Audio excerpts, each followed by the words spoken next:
going on, everyone? Welcome back. Patrick here, and moving on to the next video. This example is going to deal with the intermediate value theorem, so we're continuing the concept.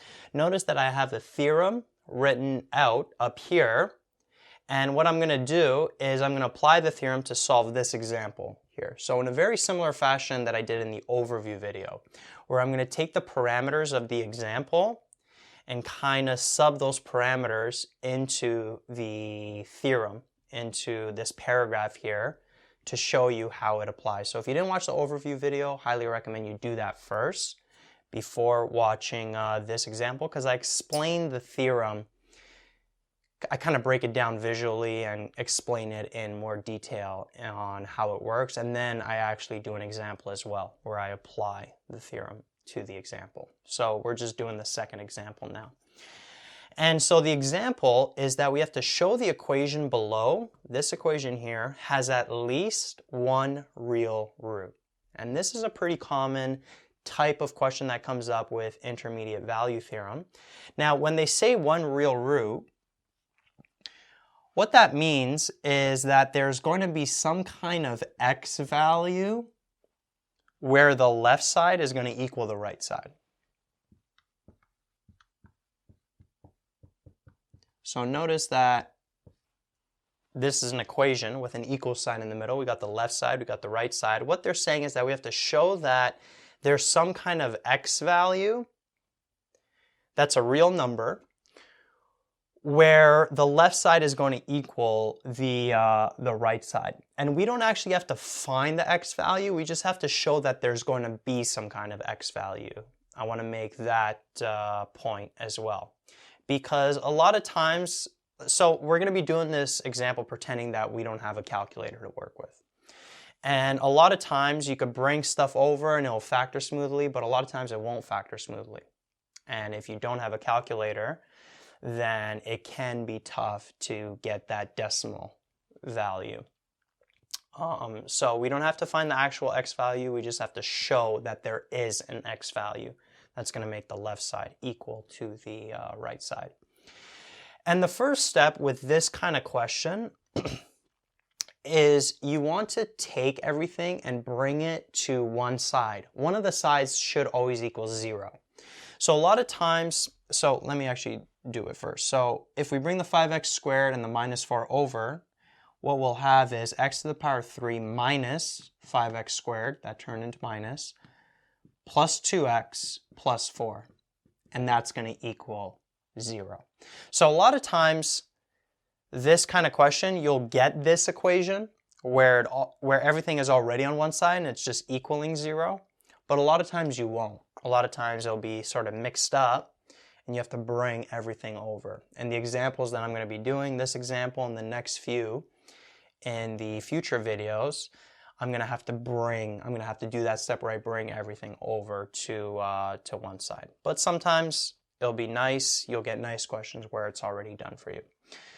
But if it's not, bring everything over to one side. And so what we can do from here is we can let this entire left side, I'm going to let this entire left side equal f of x, its own function. So f of x is x to the power 3 minus 5x squared plus 2x plus 4. Right, so I let this entire left side, after I brought everything over, equal this function. And so we're basically looking for an x value where this function is equal to 0. So we're looking for an x value where f of x is going to equal 0. Right, so kind of took this, brought this f of x in, and we're looking for when this function is going to equal 0. That x value that's going to make the function equal to 0 is going to be the same x value that would make the left side equal to the right side for the original equation that we have. This equation and this equation are the exact same thing. We just kind of move stuff over. So the x value that makes this equal to 0, makes that left side equal to 0, it's going to be the same x value that's going to make this left side and that right side equal. So I thought I would make that point as well. So here, we don't know the x value where this is going to happen. But visually, what has to happen, if we draw this graph, we got to find some kind of x value, whether it's a negative x value or a positive one. Let's pretend that, let's assume for now that it's going to be positive, where this function is going to cross. So let's say the function just looks like that, right? It doesn't, most likely, but let's just say that it does. We have to find, or we have to show that there's some kind of x value here that's going to make this function equal to 0, have that y value of 0, meaning that it's going to have some kind of x-intercept. That's another way to state this, show that this function has a real x-intercept. Now, notice that this function here, because it's a cubic function, it is continuous for all x values, or for all xCR. It's going to be continuous from negative infinity all the way to positive infinity. And so what we can do is we can use the intermediate value theorem to show that there's going to be a root. And the way we can do that, if we can find an x value, let's call it an x value of a, that's, let's say, positive,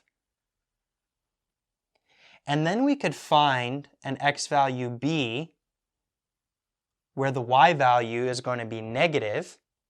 Because this function is continuous, we know that between a and b then, it has to cross that x-axis. If we're going from positive to negative, or vice versa, maybe we'll go from negative to positive. It has to cross that x-axis at some point. And so by the intermediate value theorem then, there's going to be some kind of number between a and b where that's going to happen.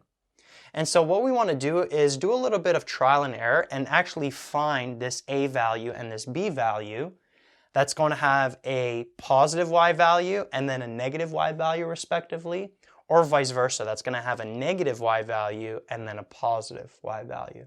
And then we could use the theorem to show that there's going to be a root there. There's going to be an x-intercept, or there's going to be an x value where the function is going to equal 0. And so at this point, it's kind of trial and error. So what we can do is, let's plug in 0. I feel like that's a pretty simple number to plug in. So if we plug in 0 for all the x values, notice that we'll get 4. Okay, so I'm going to erase this here. So this function has a coordinate 0 and 4. The y-intercept is 4. It's basically this constant over here. If we plug in 0 for all the x values, those go away, and we'll end up with 4.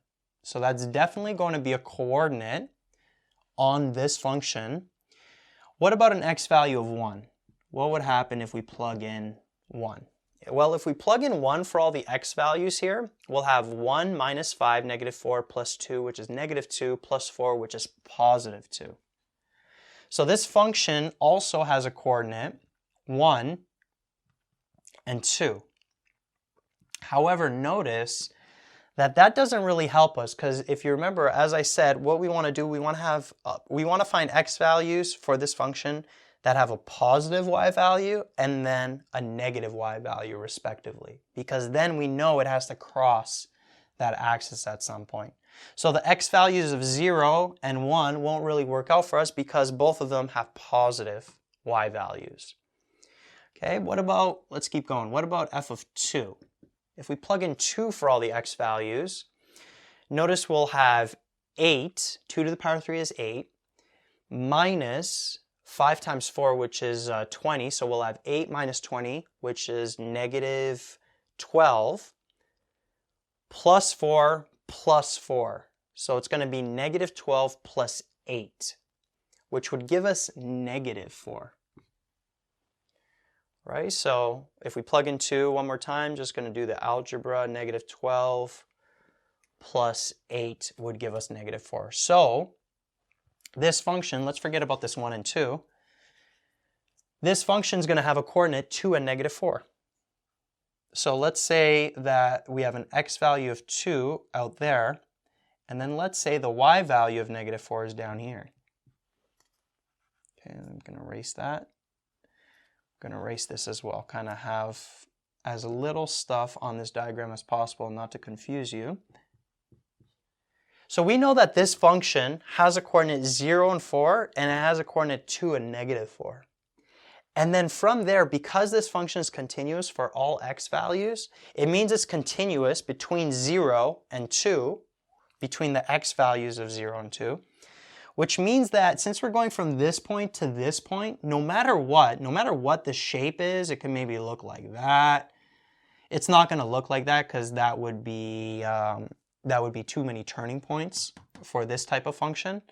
But you get my point. At some point, it has to cross that x-axis, right? So there's going to be some kind of value between 0 and 2, some kind of x value between 0 and 2, where f of x is going to equal 0.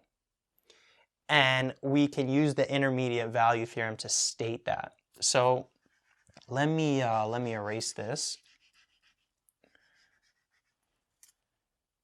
So let's plug in all of these parameters into this theorem. So given that f of x is continuous on the interval where x is between 0 and 2, those are the x values that we found. So this could be 0 and 2. And notice that that is a valid statement, that f of x is actually continuous on this interval because f of x is this cubic function, and we know a cubic function is going to be continuous for all x values. So it's definitely going to be continuous on this interval. Notice that f of a does not equal f of b, so we know f of 0, which is equal to 4, does not equal f of 2, which is equal to -4. If n,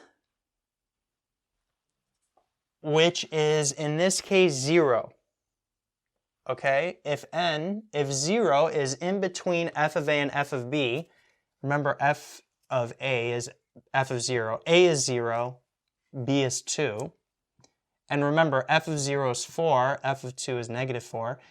If 0 is in between 4 and -4, or f of 0 and f of 2, which it is,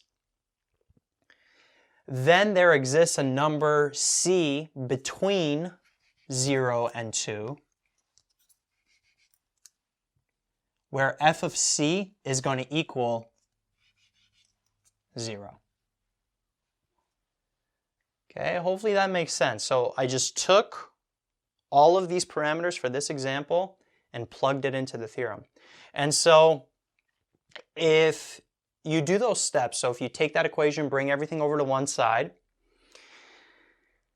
kind of graph these 2 points out, and then just sub in all the parameters into this sentence, then you'll get full marks because this theorem is valid. So let's read it one more time. Given that f of x, this function, you could even write out the whole function here. I'll just leave it as f of x. So given this f of x, this cubic function is continuous on the interval between 0 and 2, which it is, and f of 0 does not equal f of 2, or 4 does not equal -4, which it doesn't.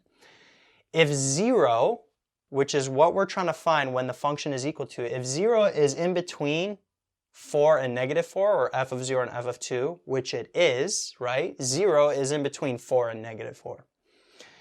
Then there exists a number c, there exists some kind of number c between 0 and 2, where f of c, that x value c, is going to make that entire function equal to 0. So it's going to cross at some point, whether that c value is here, whether it's here, whether it's here, whether there's maybe multiple c values.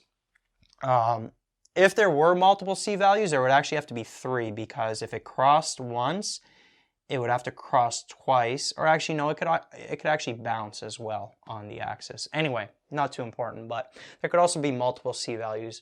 The point is that there's at least one c value between 0 and 2 by the intermediate value theorem, where f of c is going to equal 0.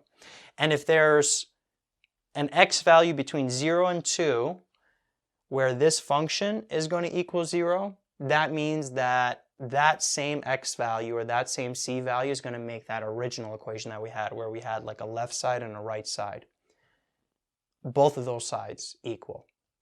There's going to be some kind of x value between 0 and 2 where both of those sides equal. So what you had to do, the real work in this question was you had to do some trial and error, and sometimes it's going to take a little while where you have to find an x value with a positive y value and then an x value with a negative y value, and making sure that the function is continuous within that interval. If you find that, then you know between those x values there's going to be some kind of x value that makes the function equal to 0. And that's why you want to take everything, bring it to one side, so you could just find that, you could state everything on that one side as the function and then just find when that function is going to equal 0, or show that the function is going to equal 0. And we did that in this example using the intermediate value theorem.